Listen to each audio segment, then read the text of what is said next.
Olá, pessoal do segundo eletro.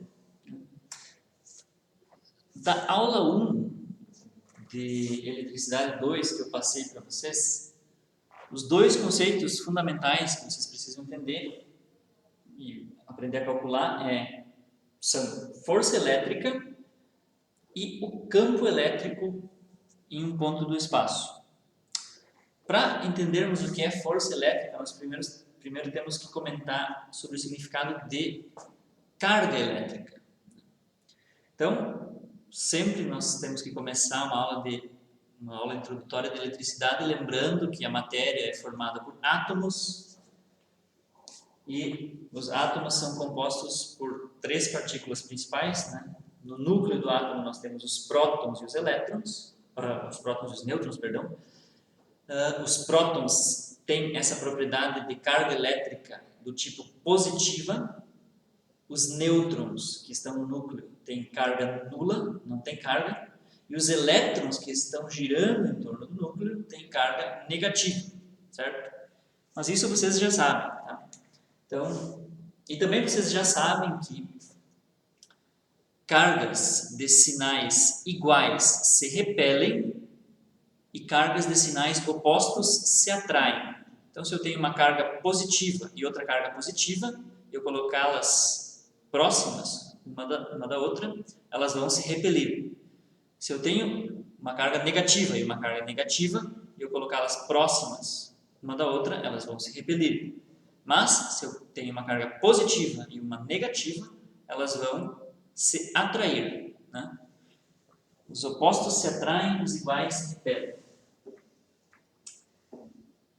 A carga elétrica, ela é medida em uma unidade chamada Coulomb, né? Em homenagem ao cientista francês do século XVIII, chamado Coulomb.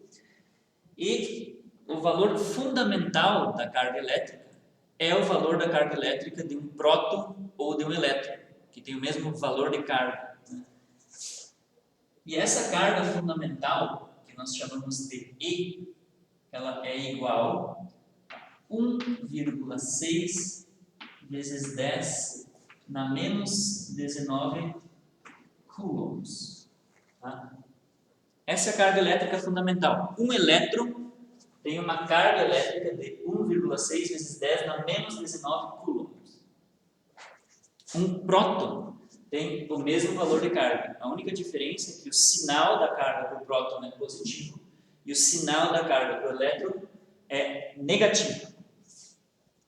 As cargas são iguais. O próton tem uma massa muito maior do que o elétron, mas as cargas elétricas são iguais. Tá? Então, a quantidade total de carga em um determinado corpo que está carregado eletricamente, quantidade total de carga, Q, vamos chamar de Q, ela é igual a carga fundamental vezes o número de partículas que contém essa carga fundamental que compõem o corpo ou que estão em desbalanço em relação ao equilíbrio. O que isso quer dizer?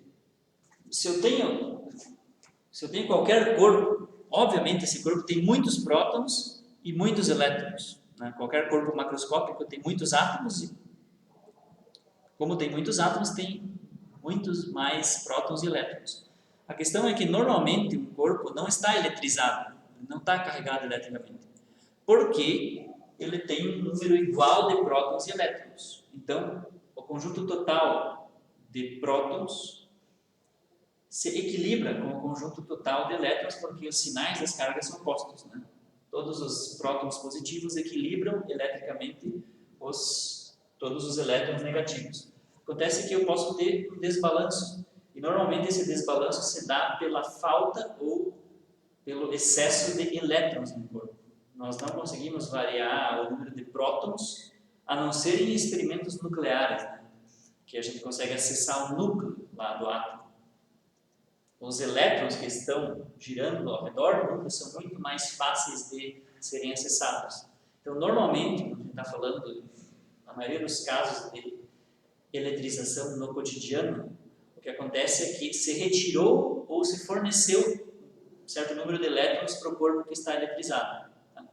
Então, normalmente, essa equação aqui, que calcula a carga do corpo eletrizado, ela se refere ao número de elétrons, tá?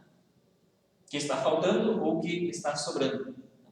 Então, esse número de elétrons vezes a carga de cada um desses elétrons, que é a carga elétrica fundamental, essa multiplicação dá o total de carga daquele corpo eletrizado. Muito bem.